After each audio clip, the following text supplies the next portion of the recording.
Quittons ces paysages grandioses et dirigeons-nous vers l'Aube, espace dédié à l'enfance et à la jeunesse d'Ostad Elahi. La généalogie d'Ostad Elahi remonte au XIVe siècle. Les documents subsistants montrent que ses ancêtres inspiraient un grand respect par leur courage et leur noblesse d'âme. Le père d'Ostad Elahi, Haj Nemat, était un propriétaire terrien, notable de sa région, mais surtout un lettré et un poète mystique renommé. Ostad Elahi naît le 11 septembre 1895 à Jehounabad, petit village de l'ouest de l'Iran. Sous la direction de son père, l'enfant commence dès 9 ans un cycle d'ascèse qui durera 12 années.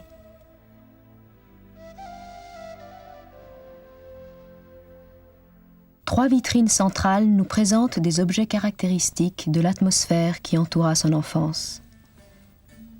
Ici, quelques objets traditionnels de derviche. Le mot derviche, dans le vrai sens du terme, signifie celui qui a maîtrisé ses désirs. À l'origine, la hache d'armes était utilisée pour la guerre. Entre les mains des derviches, elle est progressivement devenue le symbole de la lutte intérieure contre son soi impérieux.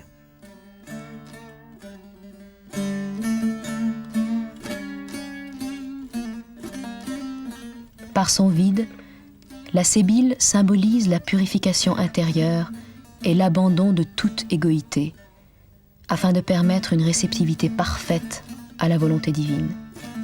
Certains de ces objets, finement gravés, sont d'une grande valeur.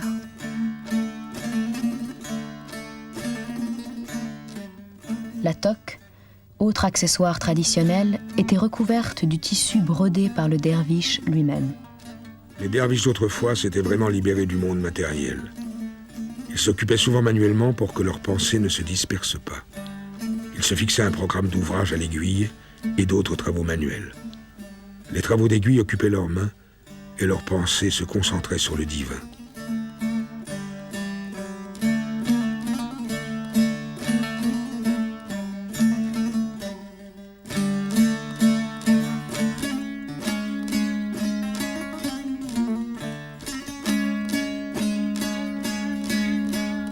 Sur ce mur, nous pouvons voir quelques images du village natal et de la maison familiale d'Ostad Elahi. Mon père me disait « Je t'ai élevé dans un jardin d'Éden.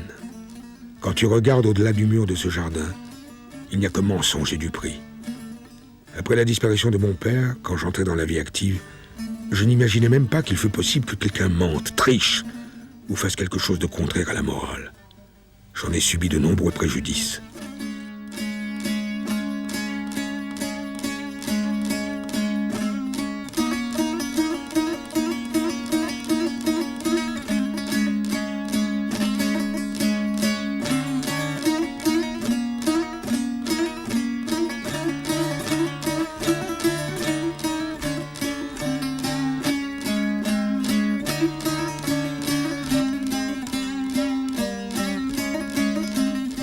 La vitrine centrale de l'espace Aube nous donne un aperçu de l'enseignement qu'Ostad Elahi a reçu de son père.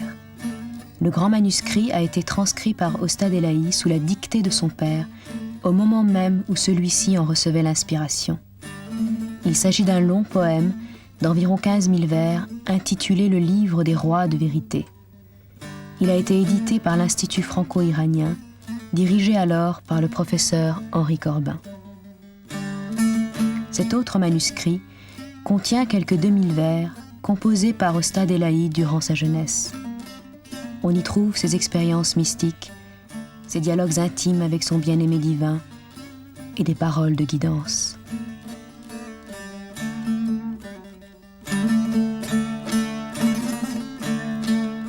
Le Petit Calepin est un recueil de prières de 1500 vers, rédigé par Haj Nemat, son père.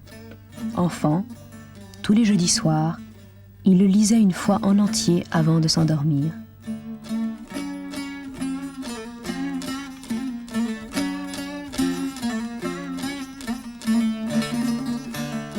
Ostad Elahi se plaisait à exercer l'art de la calligraphie persane. Cet art précis et minutieux s'exécute pourtant à l'aide d'un matériel très simple.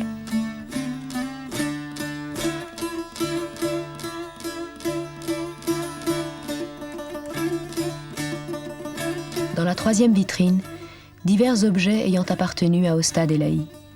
Parmi ceux-ci, cette canne en bois et argent finement ciselée, un collier de jaspe de sa mère, évoquant un souvenir particulier, et une cravache, accessoire symbolique qui rappelle qu'Ostad Elahi était excellent cavalier.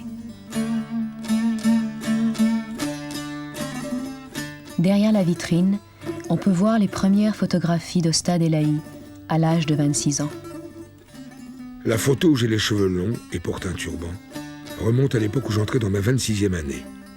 Quelle merveilleuse époque. J'étais plongé dans un univers angélique, constamment en état d'ascèse, ne mangeant 24 heures qu'un seul repas maigre, que je prenais le soir au crépuscule, à l'heure de rompre le jeûne. Pourtant, j'avais toujours très bonne mine, et j'étais en excellente forme. Ainsi que le voulait la tradition mystique d'alors, ses cheveux n'avaient pas été coupés depuis l'âge de 6 ans. Cette magnifique chevelure, Ostad Elahi prit cependant la décision de la couper à l'âge de 34 ans, marquant ainsi symboliquement la rupture avec la tradition et le début d'une ère spirituelle nouvelle.